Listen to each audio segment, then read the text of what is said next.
todas as pessoas presentes em meu nome e da presidente da CAPES, professora Denise Pires de Carvalho. É uma satisfação voltar a entrar em contato com a iniciativa da diáspora na França. Nos encontramos em Paris no ano passado, na Embaixada Brasileira. Para mim, foi um momento particularmente importante para conhecer a pluralidade de experiências e representações presentes no grupo e, principalmente, as potencialidades de cooperação apresentadas. Desde então, temos tomado algumas medidas importantes para uma maior aproximação, de tal forma a aproveitar essas oportunidades de uma maneira construtiva. Não vou entrar em detalhes sobre as propostas do CNPq, mas entendo que representam, no seu conjunto, a compreensão do atual governo de que não se pode prescindir da colaboração dos brasileiros e brasileiras do mundo acadêmico que estão no exterior. Por parte da CAPES, publicamos a portaria que reformula a proposta de inovação para aqueles ex-bolsistas que não cumpriram o interstício contratado. Nesse semestre, abrimos o primeiro edital para propostas de revisão e tivemos uma procura significativa. Foram 137 candidaturas, principalmente oriundas dos Estados Unidos, sendo que na França recebemos apenas uma proposta. Semana que vem, estaremos em Paris, avaliando as propostas do Coffee Cube, iniciativa de longa data estratégica para os dois países. Em 2025, estaremos lançando o programa CAPES Global, que substituirá o CAPES Print encerrado no final de outubro. O programa CAPES Global proporá redes de universidades brasileiras para, em cooperação, potencializarem sua participação no cenário internacional, tanto nos países do Norte como do Sul global. O CAPES Global deverá estar identificado com o desenvolvimento de políticas públicas do governo brasileiro e com os ODS, de tal maneira a direcionar os investimentos públicos em áreas estratégicas para o país, mas também na perspectiva global. Com isso, estamos buscando interiorização da internacionalização, diminuição das assimetrias e uma cooperação baseada em parcerias com instituições estrangeiras.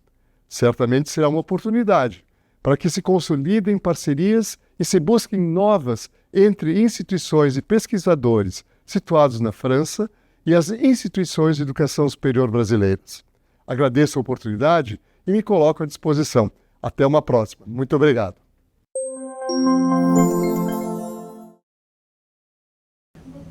Boa tarde a todos. Eu gostaria inicialmente de agradecer ao Pedro Zacarias, da Embaixada, o convite para apresentar esse vídeo. Gostaria também de fazer uma saudação à Associação dos Pesquisadores e Estudantes Brasileiros na França, estão fazendo 40 anos, e queria dizer 2 ou 3 palavras sobre como o CNPq e o governo brasileiro encaram esse contingente de pesquisadores e de estudantes brasileiros que estão espalhados hoje pelo mundo. Na falta de um melhor termo, eu vou me referir a eles como a diáspora científica brasileira.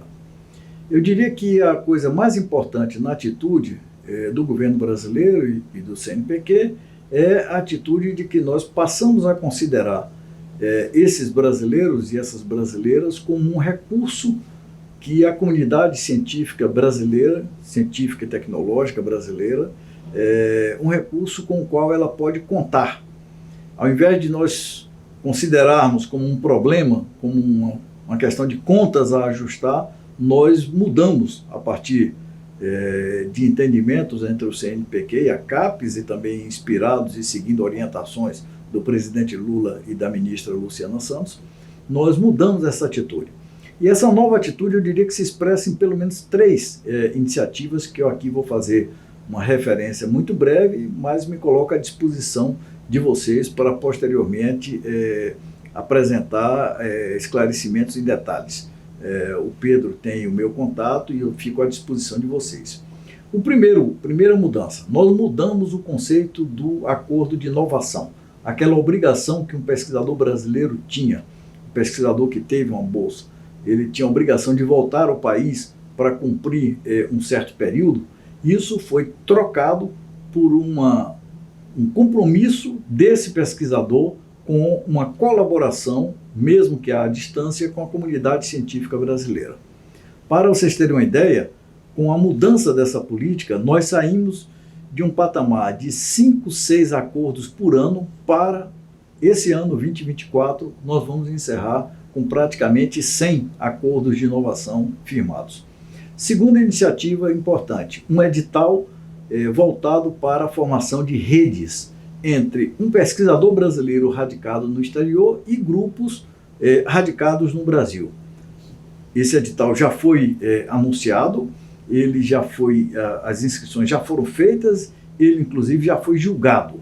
E nós ficamos muito contentes com os números que compareceram nesse edital, porque nós tivemos quase 950 propostas, o que nos deixou muito contentes, e nós já anunciamos o resultado preliminar, que já está publicado, praticamente 500 propostas serão apoiadas. Estamos na fase de análise de eventuais recursos e o resultado final deve sair com mais 1 ou 2 semanas. E uma terceira iniciativa é o que a gente chama de o repatriamento.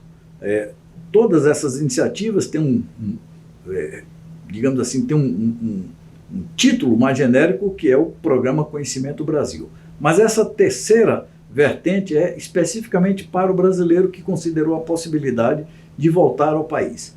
Nós tivemos 1.600 propostas, o que nos deixou muito contentes e também porque evidenciou de que existe espalhado aí pelo mundo um número expressivo de brasileiros que consideram a possibilidade de voltar ao país.